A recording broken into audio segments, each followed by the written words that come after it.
Okay, here we are, another G4 Guitar Teacher Hangout. What we're going to do today is the usual. Going to ask some questions at the beginning. I've got topics as always that we can cover, and the idea is to work out how to become a better teacher, how to improve your business as well, and really take you to the next level. It's really an ongoing process. It's no different to when you're teaching your guitar students. They come to you each week, and you really got to keep the pressure on. You've got to keep them improving. You've got to keep them thinking about what they're doing and getting better. And that's the same as we need to do with our teaching. We really have to lead by example and be, better teachers week by week, day by day. Okay, so first of all, I'll just go to the guys, and does anyone have a question that they want to throw up before we even start? You're quite welcome to throw questions at any time. But if you've got a question now, we can start with that. I was at the local train station over the weekend. Really good couple of days. It's run by Virgin Trains. Richard Branson, being obviously an entrepreneur, he's come from the top pretty much. Whereby we had the run of the station. There was about 10 or 15 local businesses, just all our little stands. Some guys were selling stuff. I was there giving out leaflets. Basically, all transpired that they were suggesting that I come and busk of a morning, and I was just thinking of a couple of ideas. The issue I have with busking is the fact that, as we discussed, whilst you're playing, although it's great to attract people to you and you can sell your ability as a teacher almost, you can't speak to people and can't hand out flyers. So would you suggest paying someone to be with me for a couple of hours just to hand out flyers and me to sit and play, or would you suggest not playing and just have a stand there and do the flyering and talking myself? I think both options are okay.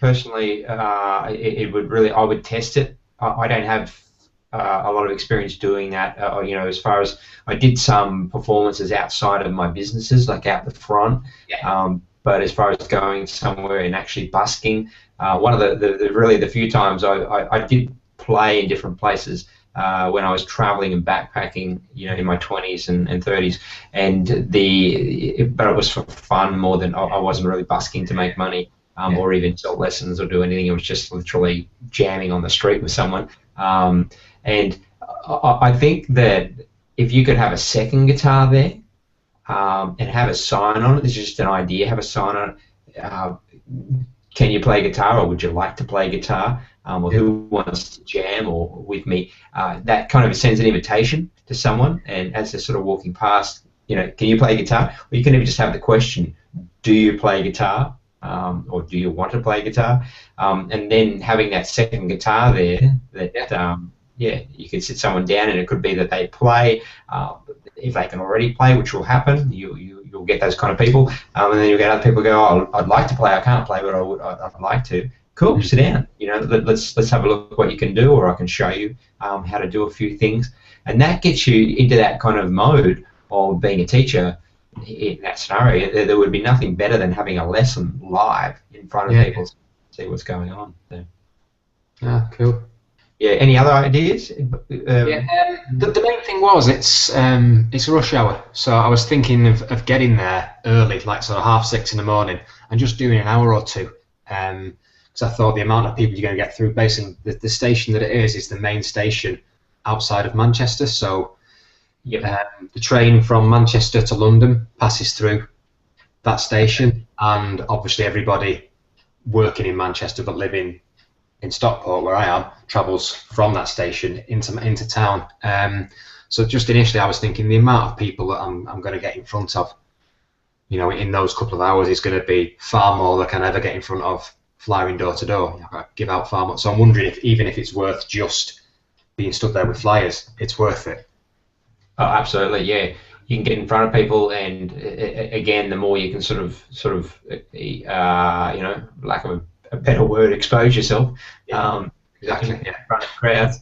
A t-shirt and whatever, and really the more kind of eye-catching it is, and maybe with a bit of professionalism there as well, I think that would be a great promotion. It's certainly something we're trying, and yeah, when you're getting in front of a lot of people, that's an opportunity, definitely. Yeah. I mean, I've had 6 inquiries from this weekend alone, so it was 2 7-8 hour days, full days. Yeah. I've booked 2 of them in. One of them wasn't suitable, and a couple more are going to be probably booking in a couple of months' time. I'll get back in touch. It wasn't the right time for them, but I think it's worth it. 2 bookings from 2 days has been well worth it. Yeah, definitely, yeah. Well, if you think about the kind of hours generally you're going to have to put into marketing, and it adds up. And it's not something that you necessarily have to do forever. You see, this is yeah, you can still do those promotions, but you end up paying somebody else to do the promotion. You go, look, here you go, this is what you're going to do, and you train them up so that they become that person. And that's the whole idea behind being an entrepreneur, is that what you're really trying to do is set things up. You don't want to be in a situation where you're making yourself just a job, because if you're just doing that, you might as well go and get a job. In this case, what we're trying to do is be entrepreneurs, because that's really, it's not that you stop teaching, because you actually never stop teaching as an entrepreneur. You're always teaching someone something. It's just not necessarily you're teaching the guitar lessons, guitar all the time. And if you really love teaching guitar, and that's great as well. I really enjoy teaching guitar, but you have to understand that teaching guitar, there really is a limit there, except if you want to start to do big numbers. If you've got that ability to do bigger audiences, I'll give an example of, in the kind of industry of personal coaching and personal training.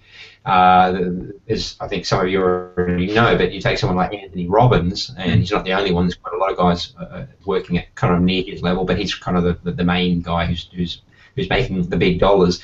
But if you look at him, he could have been a one-on-one counselor. He could have been a kind of a, I'll work with, whoever for a fee, or, I'll charge you, $200 an hour, or $1,000 for a session, whatever. And he could have been a fairly high paid, had a reasonable income, being good and building a reputation. But what he does is he does a couple of different things, but one of the things that he does is he gets an auditorium, he sells 10,000 tickets, and some of those tickets sell for, what they call gold platinum tickets, where you can be up front and literally, touch his feet if you want, and you'll get, the best experience and pay $10,000 for one of those tickets. Or you can be up the back where you're paying, $100 a ticket or $200 a ticket, no different to a Rolling Stones concert. Yeah. It's that whole idea of, and you can do that, and there's no reason, just because nobody's doing it, there's no reason why you can't be teaching guitar to larger and larger audiences. And it was something that I considered, I can, because I was going to workshops, and I think the most I did at one time was about 50 people in a workshop environment. It was quite fun. It was really like a concert, and people were, excited, and it was a bit of a party atmosphere after, and the whole thing. So there's lots of possibilities, and you can go in those directions. But what we're really doing here is without sort of getting sort of crazy, we're just going with something that we know that works, and something that's a proven plan. And so, where you do these promotions, which is really my point here, is that they're really good exercises, because what you're doing is you're going out there and you're doing it so that when you bring someone in to take over and go and stand on this street corner and hand out flyers, if you have a look, I don't know, have you got Domino's Pizza in the UK as well? Yes. Yeah. Okay. Yeah. So here in Domino's, I don't know what they do in the UK, but here in Australia, they wear these signs and they dress up in clown suits sometimes, and they wave things in the traffic, and that probably was, goes back to maybe one of the original owners, who knows, but someone had that idea somewhere along the line, and they thought, this works, $4.95 for a pizza for the next hour, and they get out there and they do it. They just get, one of the 16-year-olds to do it. So if you do these things and you go there, you'll start to get to know what works and what doesn't work. I can tell you now that it really is a numbers game, and I did shopping centre promotions, and standing there in the shopping centre, lots of people walking past, had a table, had guitars. We usually had about 4 or 5 guitars set up, We had pamphlets about learning guitar. We had T-shirts, of course, and some banners. The whole thing, as you're already aware of. And people would walk past. They would see those kind of things. And all I needed to do, I worked in retail, so I had this experience. All I'd have to do is get their eye contact for a second, and I would just ask the question, "Do you play guitar?" Oh no, or yeah, I play a little bit. What do you play? It's so easy with guitar. It's not like trying to sell insurance or something like that. Get an MX credit card. These guys have their angles as well, but our angle, which is quite easy, is just asking people, "Do you play guitar?" It's a simple yes or no answer, and both. It doesn't matter what they answer. If they say yes, you go, "Great. What do you play? What kind of etc. etc." If they say no, next question obviously is, have you ever thought about it? Have you ever wanted to play guitar? And generally, if they're looking your way, there's a glimmer of kind of interest in guitar. So that's what you look for. If someone's not looking at all and they're just walking past, you don't sort of hound them or jump in front of them and say, "Hey, you want to play guitar?" You look for those people who've got that slight bit of interest. And if you've got lots of people, there's going to be numbers. There's going to be a certain number of people who are going to see a guitar. And immediately, I mean, you would be one of those people. I would be one of those people. We walk past and we see someone with a guitar. We can't help but look. We're attracted to it. So yeah, and there's other things that can happen as well, where you could meet people who could potentially become employees for you later. That's what I was also looking for. People who wanted to teach guitar, who are already accomplished guitar players. Yeah. Cool. Okay, cool. Anything else? Did you want to add to that? No. I'll just, Fernando's here for the first time. Fernando, I just want to see if I can hear you. Maybe if you might have to unmute your mic. Yeah, that's what I'm trying. Hello. Hey, how are you, Fernando? Good to see you. Yeah, good to see you too. Well, just whatever, if you've got any questions or you want to jump in at any time, just stick your hand up or shout out, whatever. It's very open the way that we run these. But if you just want to sit back and observe, that's cool too. There's no pressure here to be involved. Cool. And really what we do in these sessions, just because I know this is your first time, is that we begin with question time, and then as we progress, you can ask questions anytime, but what I do is I'll lead into a topic that we'll talk about but sometimes we get questions and the questions flow all the way through. Okay, cool. So hang in there. Cool. Lots more to come. Okay, Alex, how are you? I'm well, David. How are you? Good. Have you got any questions for us, Alex? Anything you want to? Let me see. Yeah, look, I was talking to a woman the other day, a friend of my mum's, and she mentioned in the way that business people do. I was like, oh yeah, I'm running this, I'm doing the guitar thing, and she's like, oh cool, that's good. So what are you running on? What's your business on? And I was like, I'm just doing it off a spreadsheet. And she was like, oh, you can't do it off a spreadsheet. You got to do a CRM. And she started talking about CRMs and things. And I don't know, I'm sure this is something you've considered, but I just wanted to hear your take on that and yeah. Yeah, there's different kind of programs for customer relations management is what CRM stands for. Things like Salesforce, and this might be something Fernando, because Fernando's been in sales. Fernando, have you used any kind of CRMs in your work?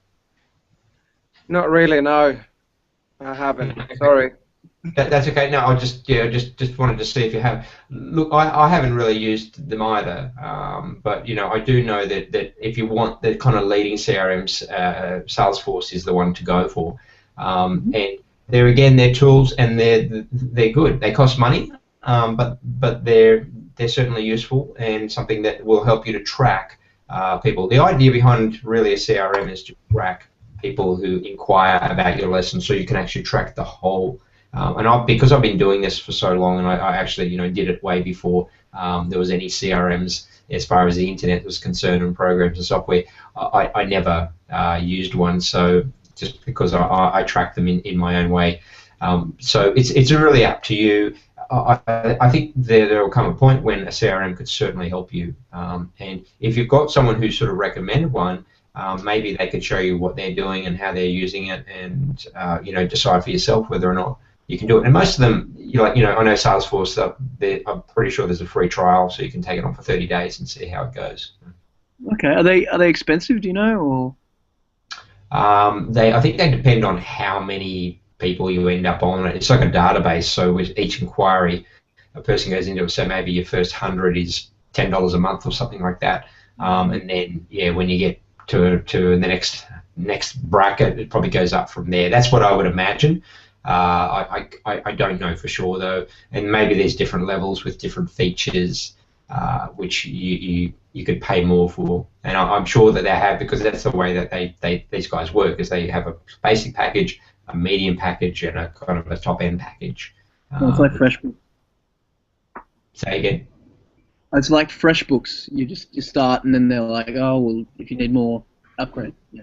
That's it, yeah. And you got, something like Aweber, the way that they work is for, depending on how many people that end up on your database, how many people they're kind of holding for you, depends on the charge that they put. Starts off at $19 a month, and then it goes up to, $29 a month, and then $49 a month, and it keeps going up depending on how many people you have on their database. So.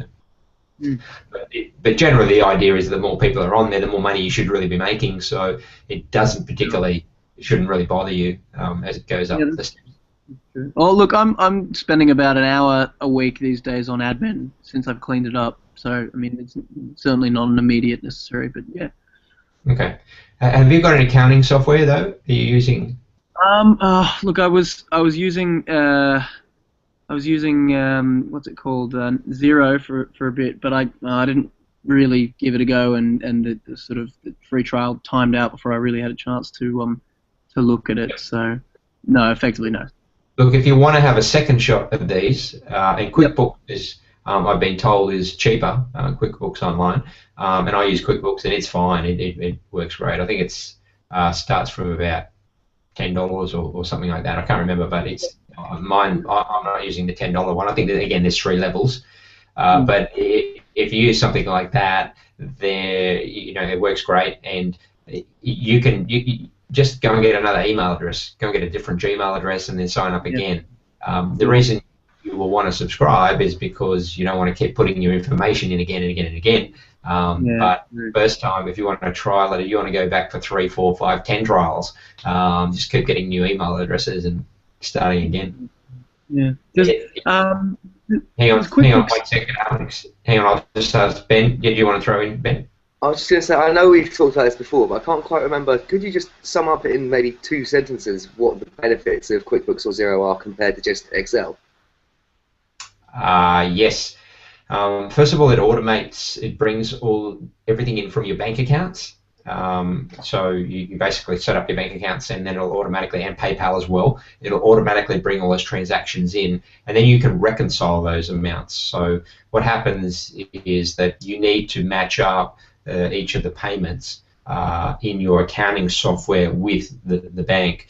Now, what makes it easier is that in a spreadsheet, there are people who can do it, and I can do it as well, and I have done it before, where you can set up all the calculations in your spreadsheet, and it really is, because that's really all that is behind these accounting softwares, spreadsheets, and it can do it. You can have it all done yourself, but the features and the work and the design and everything, it's just so much work for you to do on a spreadsheet to get all these features. It's just not worth it. It's not worth spending the time doing it all. And remember, you're trying to leverage yourself, and you're trying to get yourself in a position where you're doing, most of the time what you're doing is marketing and selling, or teaching, building your business. You don't want to be doing the work, the laborious work, and building really the time that it's going to take you to build. Like I said, for QuickBooks, just check it, but it's probably about $20 a month. For $20 a month, $5 a week, literally talking less than $1 a day, you are going to be able to have a program that really takes care of your accounts. You still have to do some work for it, of course. You still have to reconcile those accounts. What does that mean there? Is that just acknowledging that each of those transactions is accurate? That's right. You're matching it up. So, because when it pulls the statement from your bank, then it's got, let's say there's an amount there for $20, and it says, from Jack Smith's hardware shop, $20.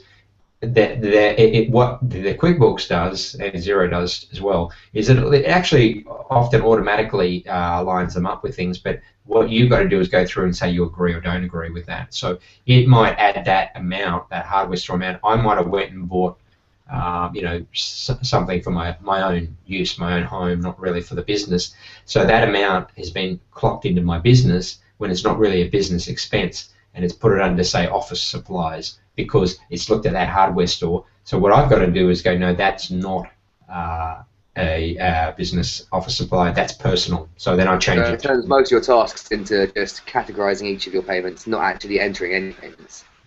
That's right. Yeah, you don't enter payments in. The payments are they draw from your bank account. The only payments you would enter in are cash payments, anything you've done in cash. And so that's why you don't worry about cash. You get away from cash and just use everything through your bank accounts. You can have a credit card, like, basically what I have is 2 bank accounts, 2 credit cards, and PayPal. And so for those 5 accounts are all fed directly into my QuickBooks. And all I do is then I'll sit down for literally about half an hour, a week, and just reconcile and check those accounts. And I don't even have to do it. I could give it to someone else to do. I actually enjoy doing it. I enjoy just sort of looking at the numbers and making sure everything. Knowing where it's gone, yeah. Yeah, I find it relaxing. Yeah. So. Would that be the same if, say, you've got your PayPal account and it's feeding into a bank account, and then that QuickBooks is taking both of those accounts, and obviously the PayPal one's going to come up twice because it's gone into your bank account, and then the bank account, the money that's gone into that is going to go into the thing. Does that make sense? Yeah, no, because what happens is that the money going to your bank account, when transactions come into your PayPal account, they come in, let's say, $99. Let's say you get, 10 students, they all come in on one day, $99, etc. All those payments come in. Those $99, unless you've got some automated setup where it directly transfers those into your bank account each time, even if that happens, it's treated as a transfer. So what happens is that from PayPal to bank account is transfer. Okay, that makes sense. Okay, cool. Yeah, it shows you the transfer, and that's where most of the reconciliation comes in, because sometimes it has trouble recognizing transfers. It starts to match them up. See, what it does is it learns, and these things are getting smarter and smarter and smarter, and you're going to find that it's pretty smart now, but what you're going to find in probably about 5 years' time, that there'll be a certain amount of AI operating behind these programs, and it will just recognize the payment, and it'll know exactly where to put it. It'll just know based on whatever factors it can come up with.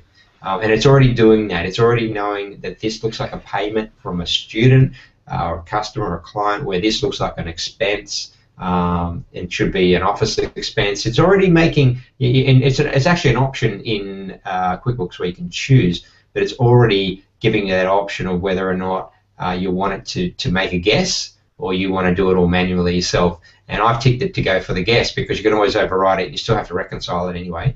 But it's getting to that point where it will eventually automatically all happen, and you won't even do anything. And I'd say, maybe 10 years away, but it'll get to that point where it's so smart that it'll just know your accounts better than you do. So, all right. So it's good to get into it and start using it, I think, because once you're onto it, you're not going to get left behind. It's like people, imagine now it's like people who still do everything in cash, and they live in the cash world. They're making life really hard for themselves because there's so many things that can be done quickly and easy. It's like, I still see it all the time. Someone, they get their electricity bill or they get their phone bill or something, and it comes printed in the mail, and they open it up and they go, okay, I've got to write a check for that. They write out a check and it's like, what are you doing? Just look at the back. There's an automated option there. Just sign up for the automated option, and you'll never have to do it again.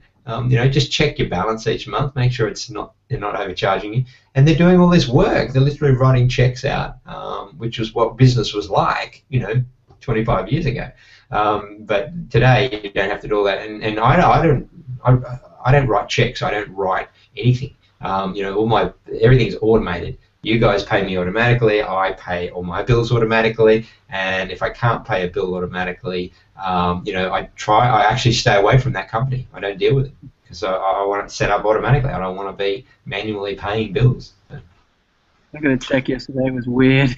I Was took that the so- money. I got a check yesterday. It was really weird.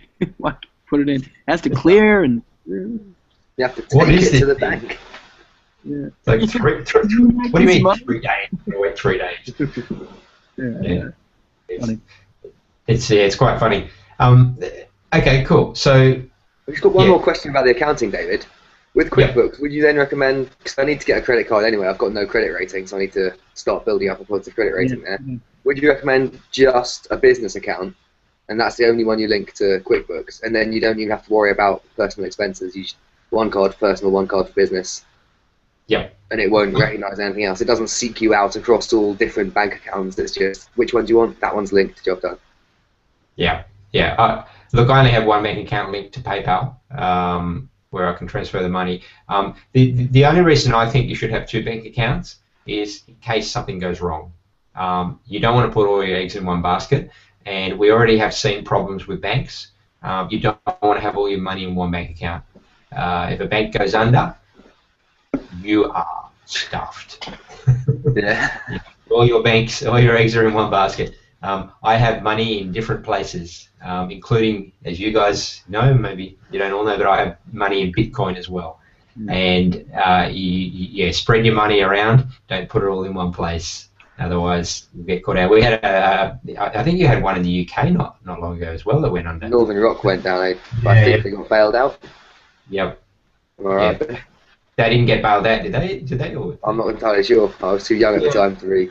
What we've got now, David, we've got you probably have a similar thing in Australia. The government will cover your savings up to, I think it was 30 grand, and then quickly they realised 30,000 isn't enough, and they've upped it up to. So if you got anything up to 85, I think it's £85,000, and your bank, credit union, building society, whatever goes under, you're covered, because people. Yeah. It wasn't Simon Cowell, Richard Branson, Alan Sugar. They weren't in trouble. It was the old people with the life savings. They were the people who were left high and dry. People who, it wasn't so much people my age. It was people in the 60s and 70s saving for retirement. It would save their entire lives because that was the way it was done. You save for your retirement, and then all of a sudden, it was gone. It's amazing. We had the same in Australia, where there was a bank that went down as well. Yeah, building society. I think it was called Pyramid or something like that, but it went down and. There were people who lost hundreds of thousands of dollars, their whole life savings just gone. It's a tragic story. And look, even if it's government backed, you can't actually guarantee it, because the governments, it's happened throughout history where governments will just say, well, it's too much, we can't. We'd love to, but we can't. These guys have lost $10 billion, $20 billion. We can put up $1 billion. Hopefully that'll help some people out. And what do? Who are you going to go to? They're the government. You've got nowhere to go to from there. So, and the reason they put up these guarantees is to get people to use the banks after what happened in 2008. That's kind of a different story. But the thing that I say is, don't, because there are other reasons that people lose their money in their bank accounts as well. It's not just because banks fail. It could also be that your particular bank account gets hacked. It could be other things. So having all your money in one place, it's dangerous business. I don't recommend it. And the more money you have, the more you realise. As your money goes up, then having them all in one place, it's a lot riskier. If you don't have much money, then, well, it doesn't really matter, does it? Okay, so are we good on that topic? Did you want to ask any more questions? So, If you don't mind, just regarding credit cards, do you have any idea of what the sort of things to look for credit cards are? Because I don't know, it just seems like, shark-infested waters, really. What kind of credit card to get? With regard to, should you go for... Yeah, exactly. What kind of credit card would you... In business, because you're looking for cash flow, basically, the thing that I look for is a credit card that's going to give you an interest-free period. Like, say, in Australia we had a lot of where they give you 55 days interest-free, because you can keep paying that off. Yeah. Sorry, I'll get Ben to chime in here because he sounds like he's got something. Yes, Ben. My experience, don't do what I did. I took out a credit card when I was 18. For personal stuff, for business, personal stuff, purely personal stuff. When I was 18. and the 0% thing came in, whereby you get 18 months, 0%. So it literally cost you, it was free money. You had to pay it back at some point, but it was free to lend that money for 18 months. And then what happened was you were able to switch to the next 0% for the next 12 months or 18 months, to the next one, to the next one, to the next one. Bottom line is, I've just paid off, so you're talking what, 17 years later, I've just paid off £2,500 off that credit card. Now that £2,500, God knows what that £2,500 has actually cost me in real money. Because every time I transferred it, I'll transfer it, and they give you a 0% purchase. So I'll buy a new guitar while I'm here, or I'll buy this, or I'll buy that. And it happened literally. In my head, it wasn't costing me any money, but of course, I've had this £2,500 floating around for, 15 years, so it's cost me thousands. So just be careful.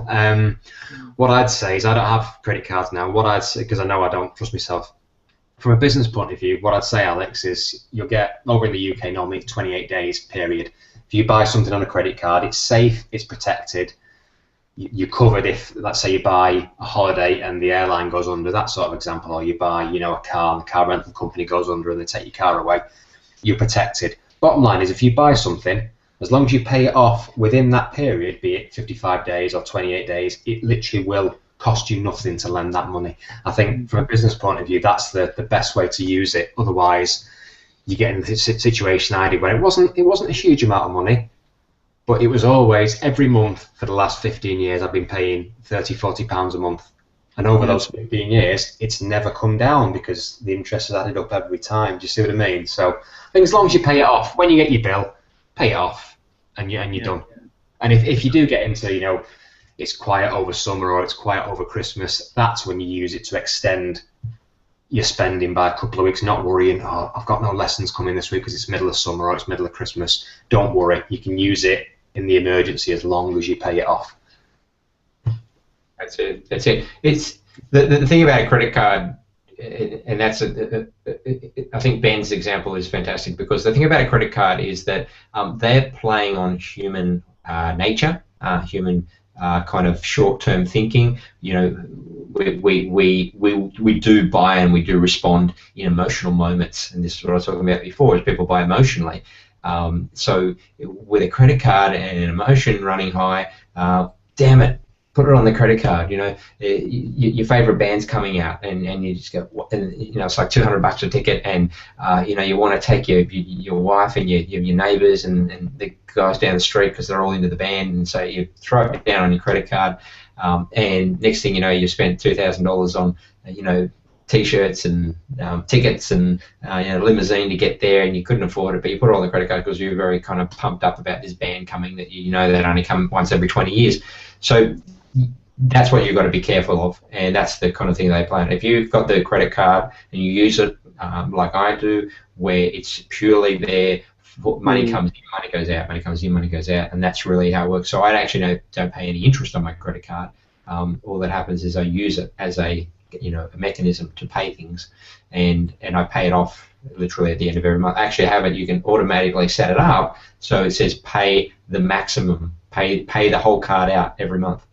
And that's what happens. So these are governments that have pushed them into doing this because people are getting trapped. So they've now set it up so it's even automated. So I don't even have to worry about it. As long as I have enough money in my account, my credit card gets paid off every month, and I make sure that it's always covered. So. All right. Okay, cool. So let's. Any other questions? I'm always open to questions if anyone's got questions. Okay, cool. All right.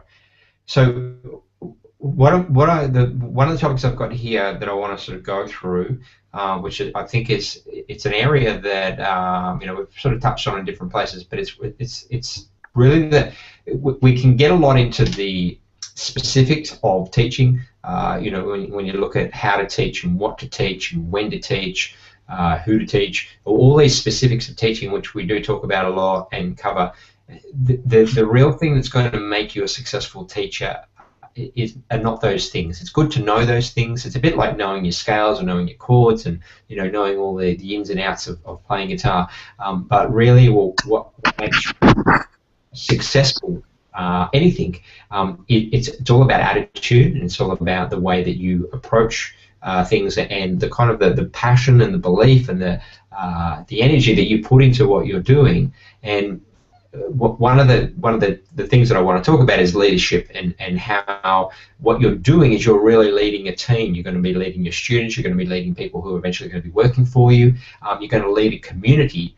And this is how you're really going to build your business, if you can think of yourself as a community leader, someone who's going to generate all this energy. And you can pick anybody who's been a successful business person, and I will show you a leader. I will show you someone who is not necessarily knows the ins and outs. And you know what we were talking about a minute ago.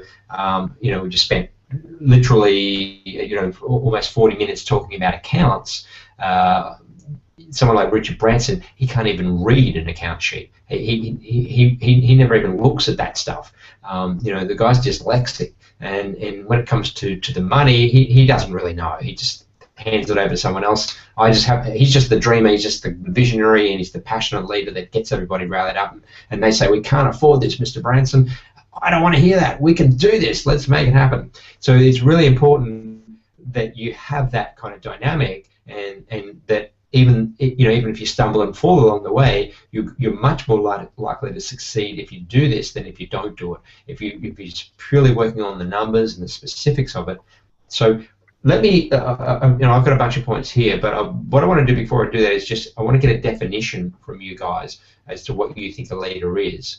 So I'll start with you, Alex. What do you think a leader is? Give me it in a paragraph. What you think a leader is? I think a leader is someone who takes full responsibility for whatever their enterprise or endeavor is upon themselves. I think that's probably personal responsibilities is the number one category. There's that, and then there's also the element of inspiring the people around you to fulfill the most, the best they can possibly do. Inspiring confidence in other people. I think those two things would be pretty close to defining leadership. Okay, good. All right. Fantastic. So, inspiring confidence, what was the other one you said? Personal responsibility. Personal responsibility. So, making people personally responsible, is that right? Oh, well, being personally responsible yourself for everything. Okay, all right. Yeah, great. All right. Personally responsible. All right. Okay, so it's... Okay, fantastic. All right, I'll ask Ben now. Ben, what's your definition of a leader? Probably a big chunk of what Alex was saying. Feeling responsible in the sense of for the people as well. So not just I've messed this up in a business sense, but I've messed this up and that means these employees are in trouble, so I need to be on top of that. But I was thinking more, always having the answer sounds wrong. What I mean is always having the next step. So if they ask you a question, you know the answer, you've got the answer. If they ask you a question, you don't know the answer, you should know what to do to get the answer. Good. Yep. You should never feel lost. There should always be a plan that allows you to, oh, I don't know that answer, I will go to this source of information. You should know where to find answers. Okay, so so what you're saying is the leader should always have a plan of some description, whether it's even if it's a B plan or a C plan or a plan to make a plan. It shouldn't be, oh, I don't know what to do. They should never be, I'd have no idea. The question is, what are we doing now? Even if you say, I'm going to research it and come back to us with a good answer for what to do now, that's the something to do. Whereas if it's like, oh, I don't know, we're in trouble here, I would say that's not the best lead. How can I put that simply? In 2 words or 3 words? What is it that? It's resourceful. Resourceful, great. All right. Resourceful. Okay, so these are good because these are kind of characters of a leader, which they definitely need to have. All right, that's great. So Fernando, what would you? And you can you can come up with a definition, or you can think of someone who's a leader and why you think they're a leader. How would you define a leader? Well, I think one of the things you've said about inspiring people is one of the main things, absolutely. And the other one I would probably add is a leader knows the why of a business or enterprise. So he's got very clear as to why he's doing what he's doing, and he's able to transmit that to the people that follow him, and be able to have a very clear vision of where he's taking that particular enterprise. Right. And within that vision, obviously the why is the important part of it, because then you have the how and the what, but really the why is the heart of whatever that person is doing. So that's what I think. Beautiful. Have you read Simon Sinek's book? You know Simon Sinek? Start with Why. Have you ever read that, Fernando? No, I haven't. Yeah, you would love it, because it's exactly what you're talking about. He talks about starting with the why, and what most businesses do is they start with the how. They don't start with the why. In other words, how do we teach people to play guitar? Not why do we teach people to play guitar? Why am I doing this? Why do I want to teach people to play guitar? And that's exactly what you're saying. A great leader and a successful leader starts with why. And if you think about, someone like Steve Jobs, who, I use it as an example a lot, and most people do, his why was simply to give people power, personal, individual freedom, and he saw the computer as a way of liberating people, and that was his why. That's what drove him, because he wanted people to have these tools, not for them to just be in the hands of corporates, which is what they were originally. IBM stands for International Business Machines, and IBM were looking after big business, and it was people like Jobs and Gates who sort of really brought the computer to the average person. Okay, so great definition. So if I just sort of bring them together, we're talking about inspiring people. The leader has to be, inspirational. They have to be confident. They need to be personally responsible. Really leading by example. They have to be resourceful, and they have to be very clear on their vision and know their why and why they're running business. So this gives me a very good vision of a leader, and it's something that if you incorporate and you ask yourself and ask yourself daily, why am I teaching? And is this coming through in everything I do? Look at your studio, look at the way you teach, look at the things that you say, and ask yourself, are you sending a clear message to your students, or are you sending mixed messages or the wrong message? And this is something that great leaders are constantly thinking about. Am I sending the right message? And remember, you're not trying to please everybody. This is not about keeping people happy and making everybody happy. It's about staying to your vision, and the people who believe in your vision and see your vision will follow you. So that's another very important thing. Now, I'll go through some of these points that I've got, and just to sort of, just a couple of things I jotted down. The first thing that I talk about is setting the standard. In other words, you have to practice what you preach. And one of the things that I almost find ironic is the number of teachers who actually don't ever go somewhere and get taught. They don't have a mentor or a coach or someone teaching them. What they're continually doing is teaching people, but not being taught themselves by someone. They don't have a mentor. And this is really something that, if you want to continue to improve as a teacher, you really need to take that position of being a student. You need to understand what it's like to be a student, to be sitting in the position of a student at times. And you guys are doing it right now. So you guys are living and practicing what you preach. Okay, so the second point that I'll make is that you need to believe in your students. In other words, you need to absolutely have in your mind that you can take a student and you can get the result that you're looking for. You have really a start to finish. If you take it, sort of a very obvious example is a fitness instructor. A fitness instructor must believe they can take somebody and make them fit. So if you do it, not only will I show you how to do it, I'll get you motivated to want to do it, to want to get in shape, and to want to be a better person, physically, so to speak. So that's the second one. So actually, I can't see any of you. Have you guys all switched your cameras off? All I've got is silhouette, so I don't know. Do you have an option there, or is that just happening automatically? Alex, do you have an option to go visual? I mean, yeah, I'm still here. Mine's a bit wobbly, I'm afraid, David. Keeps dropping out. Okay, no worries. I felt like I'm talking to myself there for a minute. That's all. Yeah, if you can switch your videos on, if they work, that'd be great because it'll just give it a more.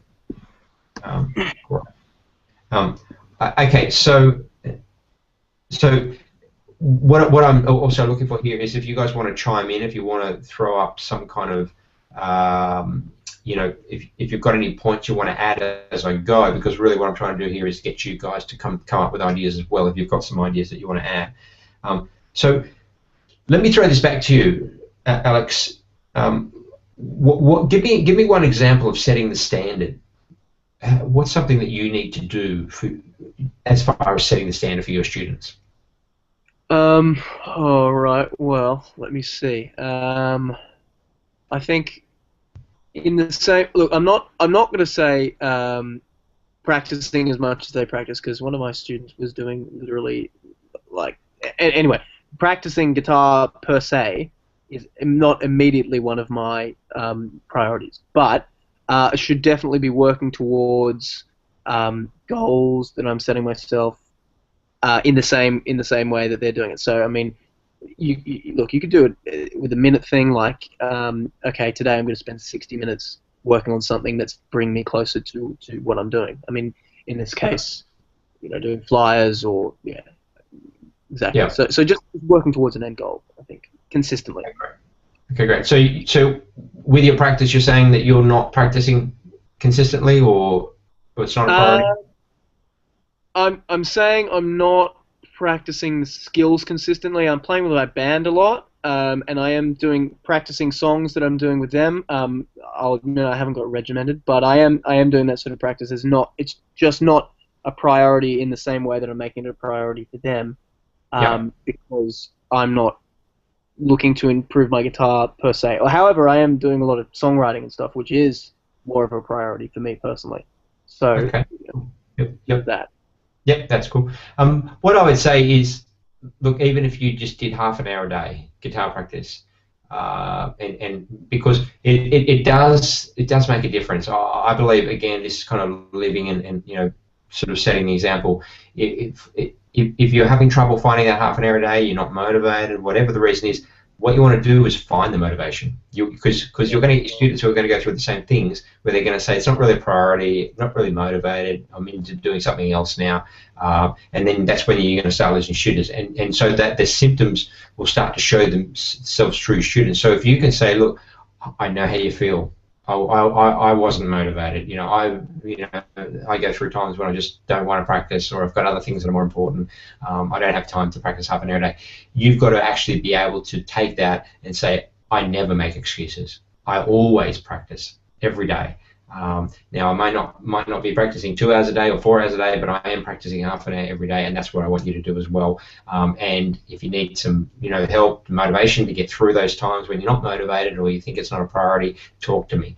So if you do that, then your students will do it, and that's what, you know, if you're going to be the teacher, if you just want to be the entrepreneur and someone else is doing all the teaching and you're stepping back out and you're just the businessman, that's okay. But then you need a teacher who lives that.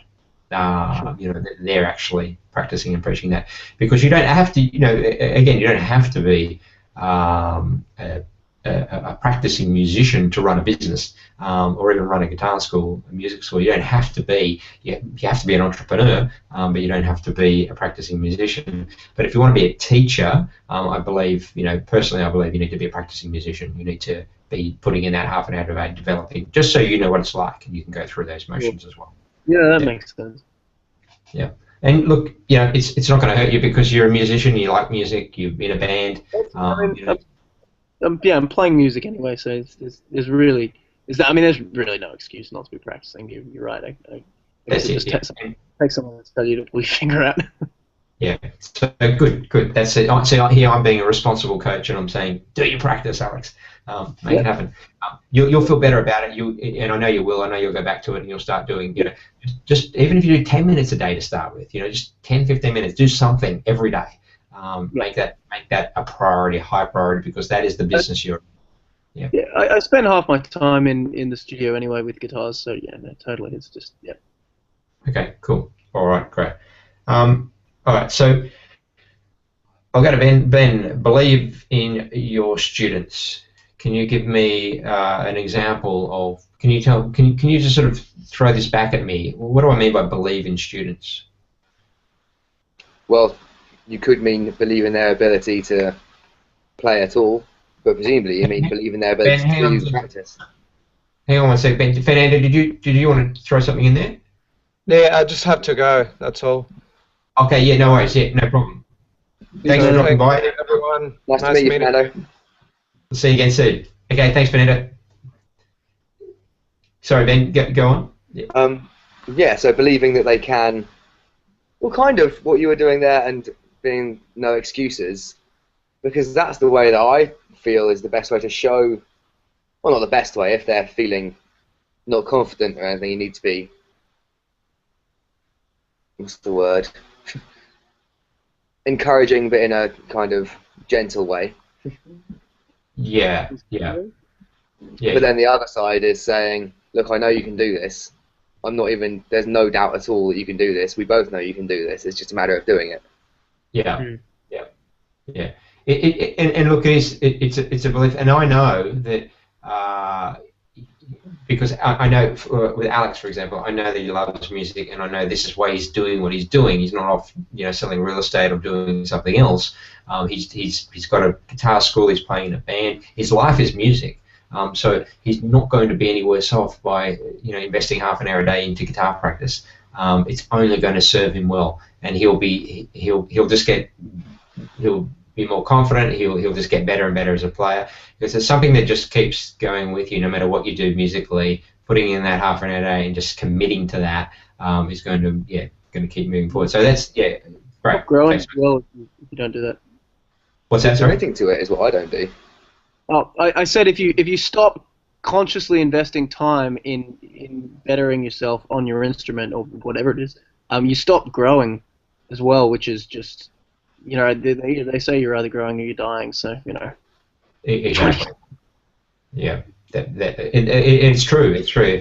If you're not, it's think of it like a garden. If you're not out there watering it and making sure it's growing, you neglect it, it's going to die, and your playing will as well. And the thing is that if you stop practicing, it eventually you start to feel it. You start to notice it. You might be able to play the songs you're playing in the band if you're playing through those songs, and you might hold that. But as far as developing skills that you're not, new skills or improving in other areas, then that's not going to happen. And by having that half an hour a day, you can just say, these are the skills. I really wish that I could do that particular chord or that scale or that technique a little better. And that's where your half an hour a day comes in, because that's what you focus on, just that half an hour a day. Even if you go, like I do different things because we like to keep it interesting, of course. But I'll just, at the moment, I spend half an hour a day doing what I call serious practice. The other 90 minutes I do other things, just running through things that I already know generally, or But the 30 minutes is where I really focus on pushing myself on things that I need to develop and grow on. And it's enough to keep you improving. It won't make you Joe Satriani, but it will keep you improving, and that's all that I'm looking for, is to keep moving forward. The 90 minutes or even an hour a day of just whatever else will keep me where I am. But it's that half an hour that I do, which vary. It's half an hour every day, but some days the other is an hour or an hour and a half. But that half an hour is where I actually focus on something, some new material, something that I can't do, that I need to sort of develop.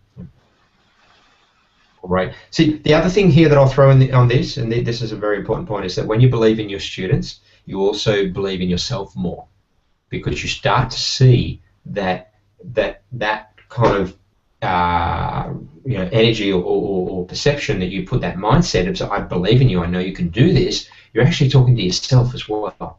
You're telling yourself, I can do this. I'm telling Alex he can do it. I can do it. So if I'm telling you this, I can't be a hypocrite and go, I'll go and sit in front of the TV and do nothing now. I've got to do it. I've got to live it as well. Otherwise, I'm a total hypocrite. And so once you start doing that, and then the opposite occurs when you're not doing that, when you're not believing in your students, and you're not stepping up, what happens is you're not doing your practice. When students start to say to you, "Oh, I didn't feel like it," or "I've got other priorities," what are you going to say to them? "Oh yeah, but you got to do your half-an-hour practice. I don't do it, but you got to do it." You know what I mean? You start to there's a bit of sort of a conflict going on there. Yeah.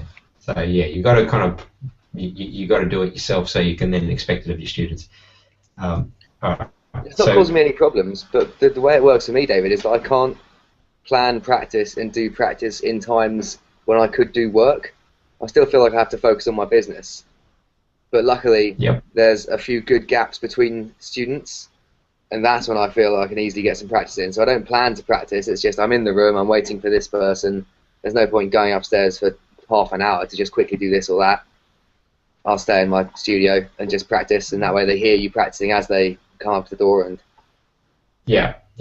And look, when you can build it into those gaps, definitely, and that's what I used to do when I was teaching. I did a lot of my practice in the gaps. The other thing that to just keep in mind is that your practice should be part of your business. You should think of it as part of your business. That you're really leading. As I said, you're leading. This is what this is all about. You're leading a team of guitar players, and to lead them, you want to be up there, up front, inspiring them, saying this is how it's done. Great leaders lead from the front, and that's where you want to be. When you start producing students, really all the students who are coming under you are generally not going to be as good as you. That's in theory, they shouldn't be as good as you.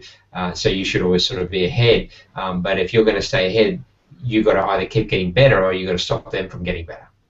You got to say, don't get any better because you're catching up to me. And as funny as it seems, what's that? Put your lessons on hold till I get better. Yeah. Stop practicing for a while because you're catching up. But funnily enough, some teachers do that. They hold their students back, and sometimes it's even subconscious. They hold them back. They don't want them to get too good. There's a teacher in Sydney, I won't mention names, but this particular teacher has nothing to do with G4, by the way. He's quite known for this, of where he will, if a student is getting too good, he'll get rid of them. He'll go, get out of here. He'll literally tell them to F off because he feels threatened by them, and he doesn't want them to have his secrets and his skills. He's very competitive, highly competitive guy. Quite funny, really, but anyway. So number 3 is to be clear about what you expect with your students. So and not just in terms of what you expect them to practice or what they need to do to practice, but also in terms of turning up on time. Be very clear about that. If you have students turning up late, that's something that I didn't. I very rarely had students late, or teachers, as Alex well knows.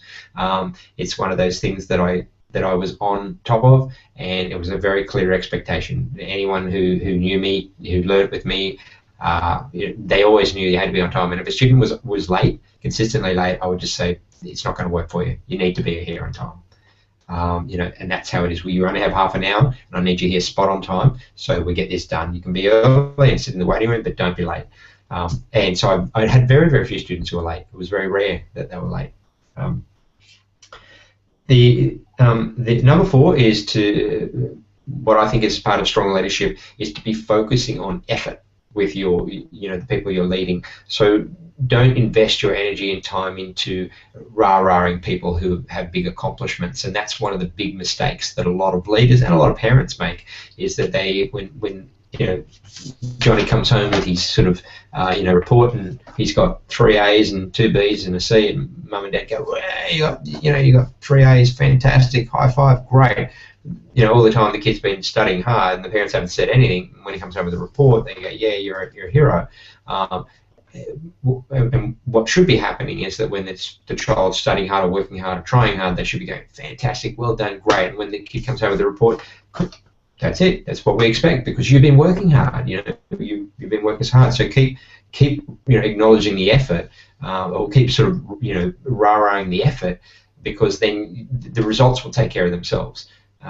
And also there's some unfair advantages that people have as well. Some kids have already come to the table with some natural talent, or they've been learning another instrument before, and it's unfair that they're getting all the rah-rah while this kid over here is trying twice as hard, putting in twice as much time, is getting shot down. by this kid who's just, not practicing but did violin for 6 years, so can naturally just pick up a guitar. So yeah. All right. And that's one that you will find yourself, just before I move on, it's one that you'll find yourself automatically cheering people for their results rather than their efforts.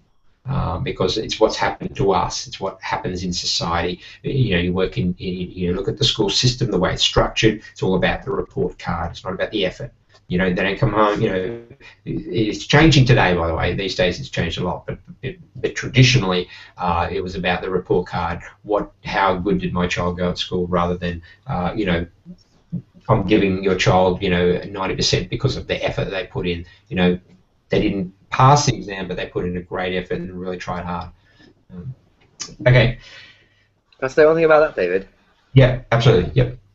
The practice log is the numbers, and we can say, look at those numbers, you've really put the effort in. But how else would you do that? Because in lessons, I'm finding the way I try to get to that is by praising the result and saying, you therefore must have put the effort in. So things like, if they can do a wide outside picking exercise before I expect it, I'll be like, wow, that's really impressive. You must have been spending a lot of time on that. And it still relates it, but is there, other than the practice log, a way that we can actually directly show effort, because that's all happening at home?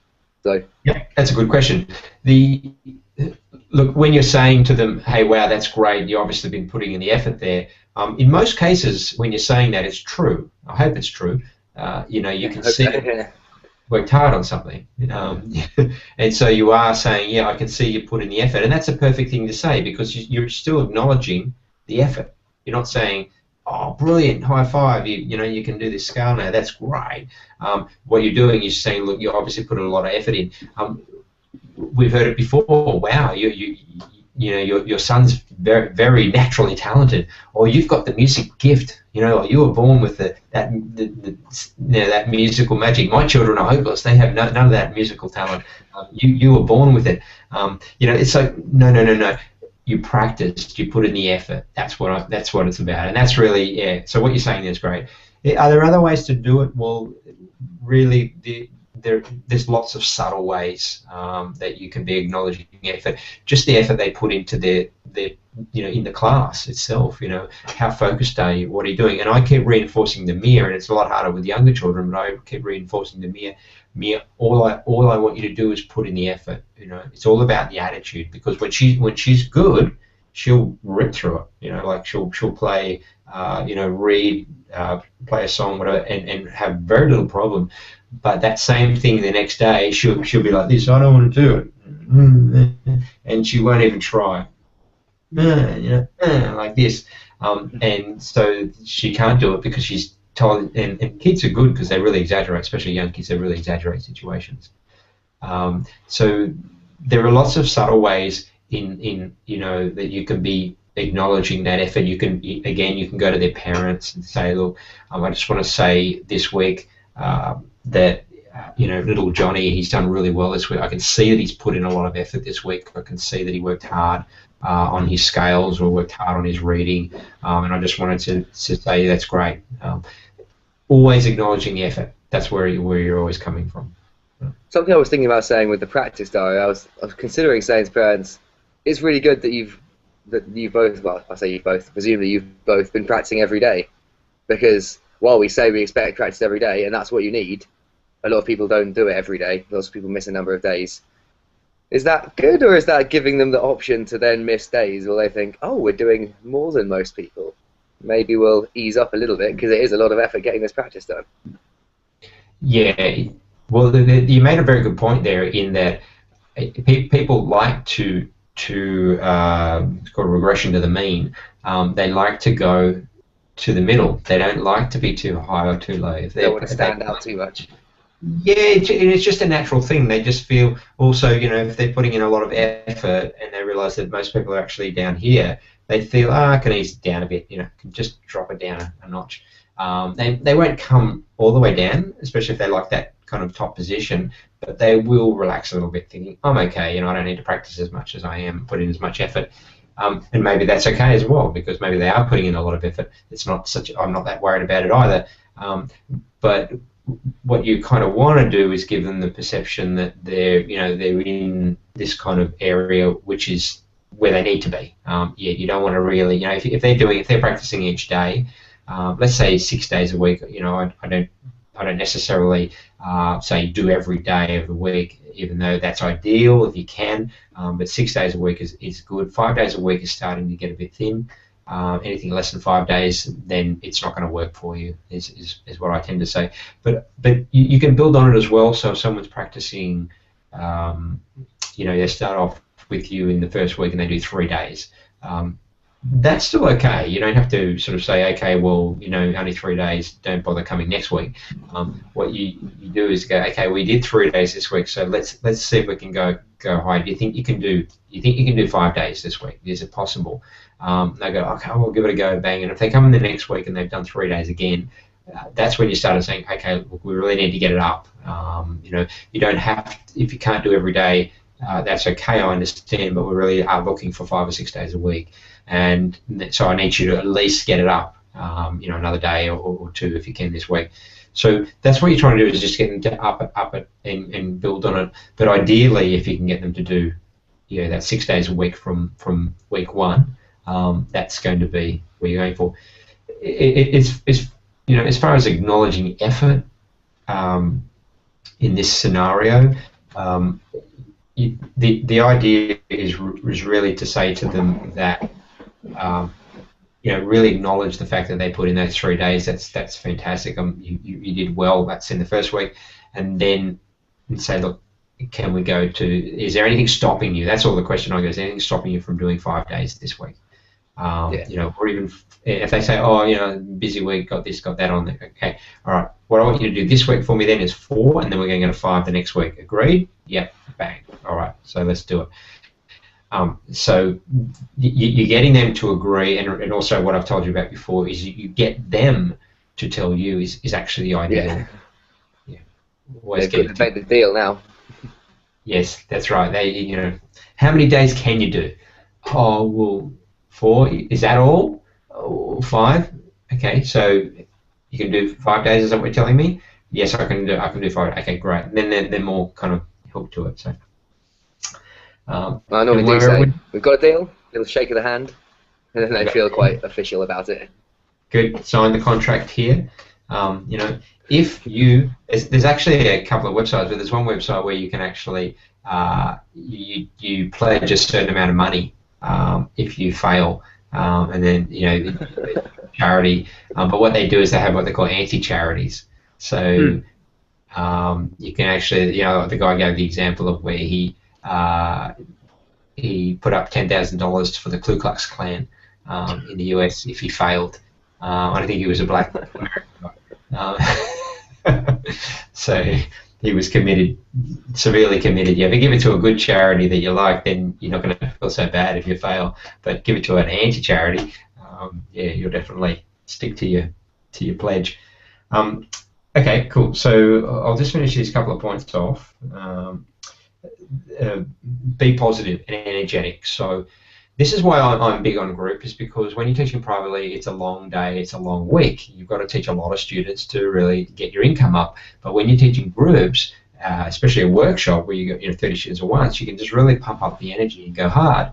My brother is a singer in a rock band, and he gets up in front of crowds. He's actually got quite a fan base, and so he gets up in crowds of 1,000 people sometimes at a time, and he just rocks the house, and he just goes out there full on energy. He's dripping in sweat by the end of it and the whole thing.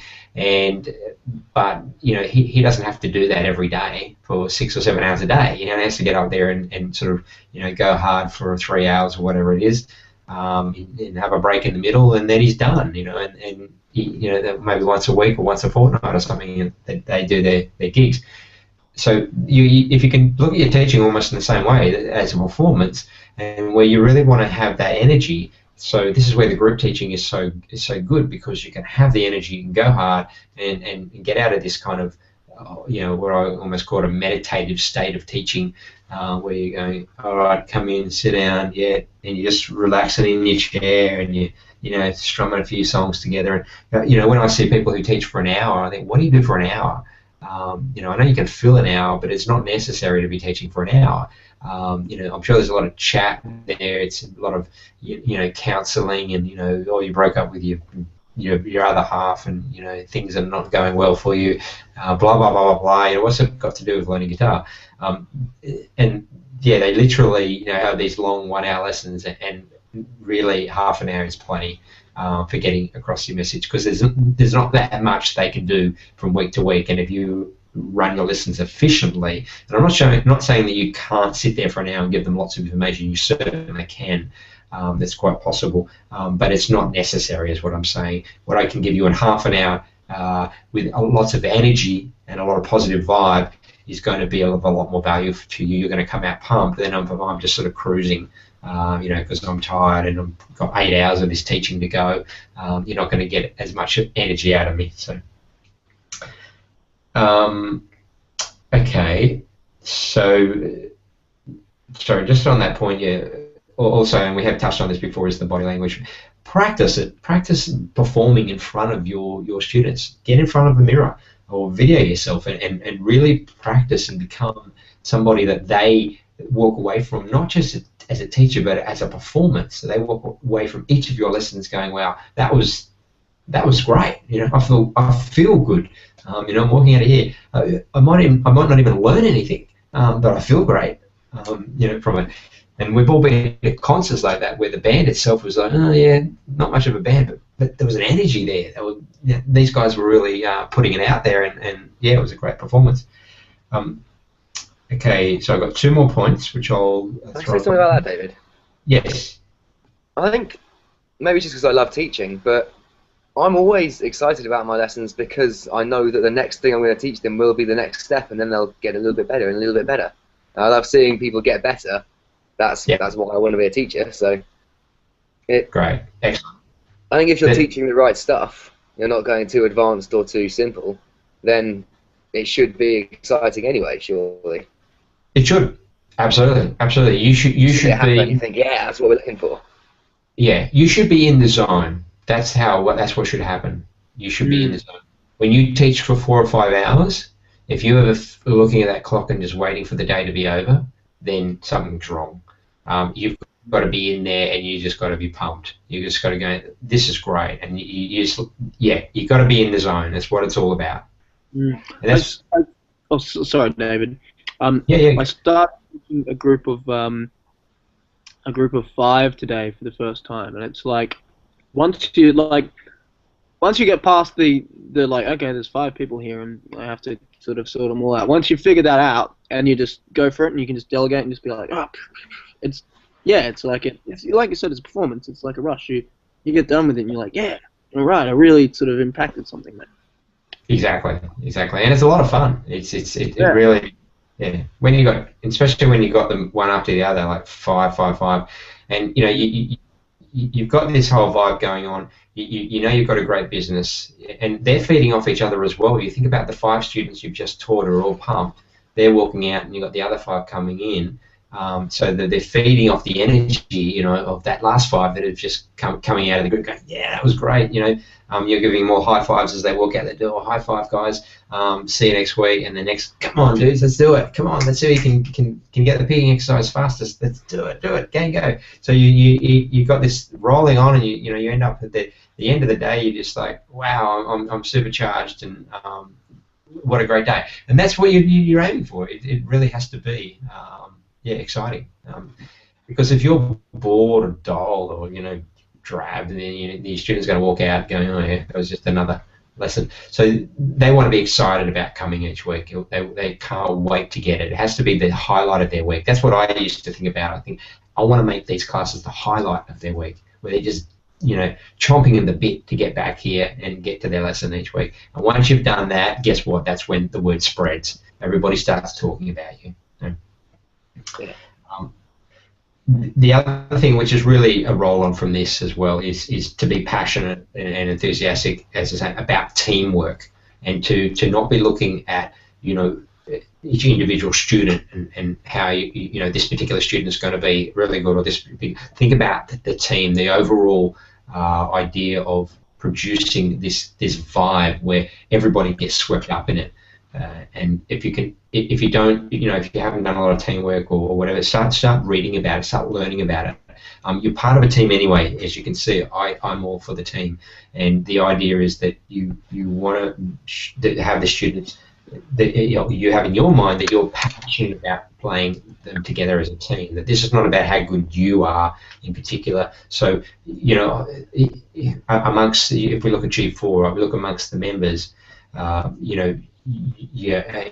might be good with the marketing, and Ben might be good at the actual teaching particular age students, so everyone has particular skills or whatever. What I'm looking for is skill sharing. I'm looking for Alex to give us scenarios and stories about what's working for him and what's going well, and to share that, and then for Ben to be doing the same. Ben to be sort of offering what's working for him and sharing that. So there's this kind of inspiration coming from each other, and knowing that we're all part of G4, that we're all part of the same team, and that we're trying to build this brand and build this excitement, so that when it goes out to your students, they start talking about it, and eventually it starts all interconnecting. We look at what's going on in the UK at the moment. These guys, we've got a great bunch of guys in the UK, and they're all starting to communicate and work together, and there's humour, jokes going on, and it's lots of fun. So as that grows and builds, then that's going to really become, people are going to start to talk about G4 in the UK. It's going to become, where do you learn guitar? You've got to go to G4. These guys it's fun, it's exciting, and we always have a great time. That's what we're trying to do. That's the vibe that we're trying to generate, and we'll do that much faster as a team than, if I just work with each of you one-on-one. It's not going to happen like that. It's going to be a slow process. I'm going to develop each one of you one at a time. Whereas if we're working as a team, it's going to happen much faster. Okay. David, do you have any books on in groups? Because I've got this one, and I've only just started reading it, and that's the ABRSM, so the Associated Board of basically like the what was it again? The Australian AMEB, that's the one. AMEB, yes. I think that kind of equivalent. And that's just all together, and it's teaching in music in groups. Only about 30 pages into it, but it seems like it will be good. Any other, that kind of thing, specifically teaching music? Or even just teamwork books in general, any specific ideas? Yeah, I would look at teamwork and classroom work. I've got links on the reading list. Knowledge base. The Evernote knowledge base, yeah. One of the best things to look at is the Teach Like a Champion, I think it's called. And that one, I'll just see if I can find it quickly. That one is the guy who did that, Doug Lemov. Just let me see if I've got music learning books and articles.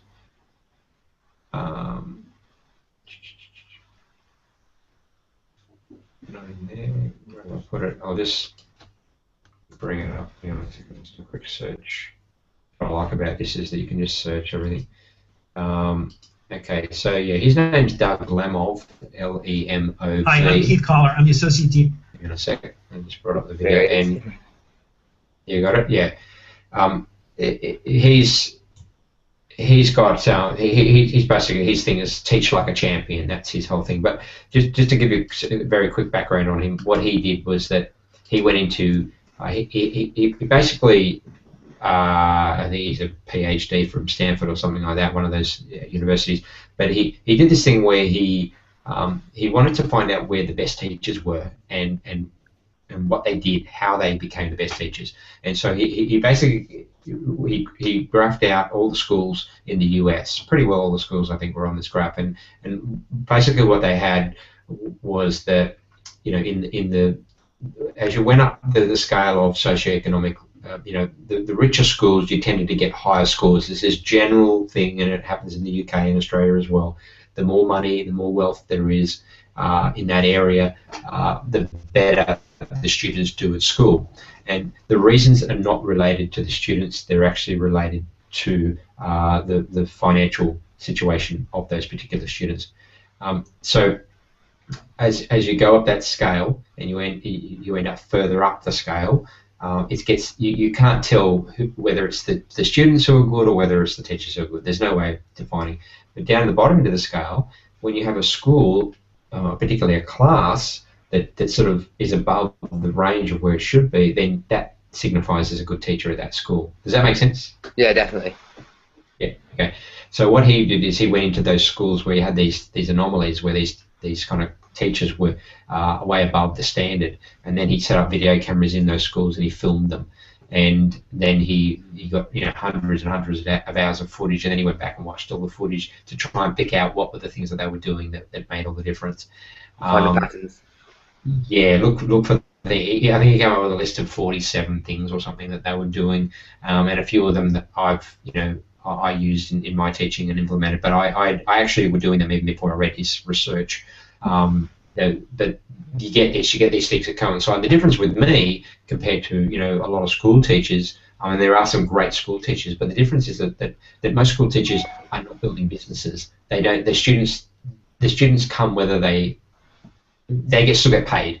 The students turn up or not. The students have to come. It's all compulsory. So there's no real. They have their own challenges, of course. But in my case, my livelihood and my business depended on how good a teacher I was. So I was very, very keen to improve my teaching, and that's the difference between myself and the average school teacher. But there are still school teachers who are exceptional and really want to be great school teachers. But so he identified these kind of things, and that's why it's his book and in reading some of his materials. And I actually heard about him. I think it was in a Malcolm Gladwell book. Is where I first read about him. But if you look at what he's doing and some of the things he's talking about, and there's also controversy around what he does. He's got his critics, but most of the critics, like most things, are just people who don't understand what he's doing, or are kind of making assumptions rather than looking at any data. And it's not to say that everything that he's come up with is necessarily absolutely perfect, because he's human and he makes conclusions.